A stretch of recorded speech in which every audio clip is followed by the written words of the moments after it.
So here's the trick to balancing with the stroboscope. I have it set to like, I don't know how many revolutions per minute, but you can see it's pretty close. The white is slightly forward, very slightly, but it's still in balance enough.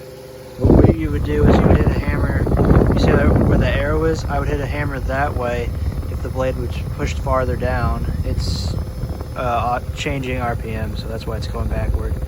But that's what you try to do. And then like for pitch, you'll look this way. You can't really see that well because I need to you can see orange is kind of pushed out. You can see the tips of it.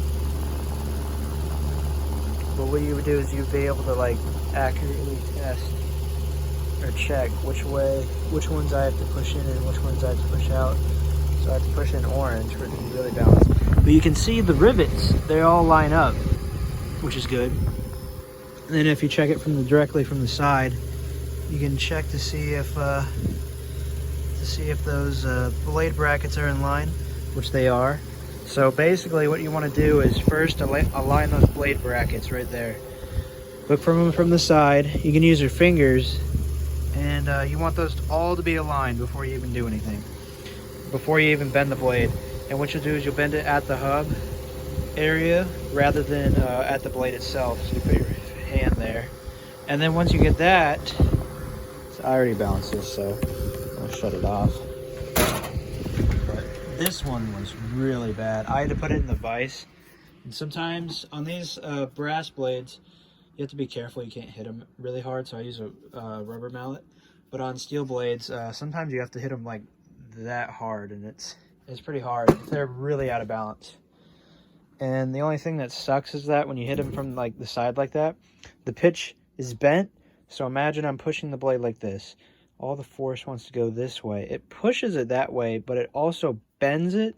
So basically I have to bend this whole blade bracket right here. So if you're moving the blade bracket, you'd use both hands and put them like here. But if you're bending the blade, you would put it on the top and bend like this is your pivot point here. Try not to bend it too far back, but you want to make that, imagine that's like flat. That's why you want to get the blade brackets first.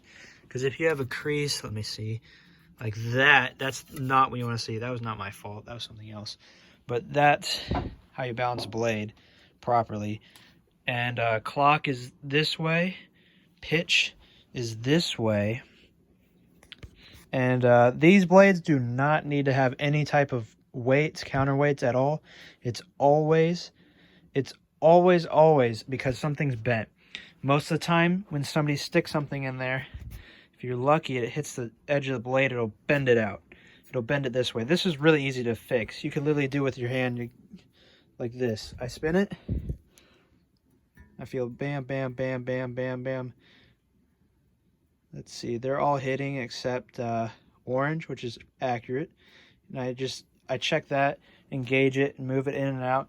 Then I'll go from this side, if I can make it stationary. Then I'll go from this side and check which blades hit. It's easier with the cage on. And you can hear only 3 of the 4 are hitting. So I would push the one that's not hitting forward. But you have to pick a good blade. You have to pick a blade that has not been damaged. Like any damage, even the slightest. And that's what you base everything off of. If it's pushed really far back, then you know to push it like straight up like this. So that way it's like level and it's not like pushed all the way back. It's really hard to do on 6 blades. That's why I only use a stroboscope on them, but I haven't had any trouble. But you cannot do it on these cast hub blades. These are fixed in place. All you can do is bend above the casting. Do not bend at that blade hub, or you'll break it off. It's cast iron. You can't bend cast iron. I mean, you can if you heat it up, but there's no point. You might as well just pay somebody else. If your blade hub is cracked, then you have to pay somebody to basically weld that together, and cast iron is really hard. So I hope that helped you guys out. Obviously this is the wrong fan, but I got this blade hub from somebody that I needed to fix or balance, and it was really bad. It looked like somebody stuck, another thing, I rambled on and I went past this.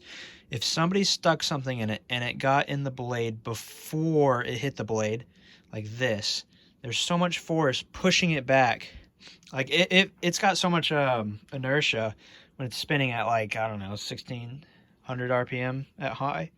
And if you stick something in there, bam, all that force gets into one blade, pushes it back, and then it's really out of balance. And with these brass hubs, that can happen really quickly.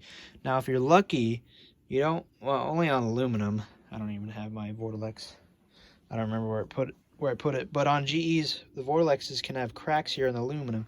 Now, most of the time you're fine, but if there's a really big crack that goes all the way across, the blade's junk unless you can find somebody that can weld aluminum, and that happens if it's got a really big hit and it's out of balance. So, but you have to either hit it this way or that way. But if you can tell that there's sometimes nicks on here, and if it's pushed out and like you get the pitch perfect, but it still shakes, that means that it's out of clock and you need a stroboscope. You can either send it to somebody that knows how to do it, or you can buy one of these and research. This video helps, but I use a different color tape in this configuration. On a 6-blade, you get 6 colors, but I put an extra tape on there because I knew this was the problem blade. I marked it, but I just wanted to check it. But it's running good now, so I don't have to worry. So, thanks for watching. Hope you enjoyed. And that's how I balance blades.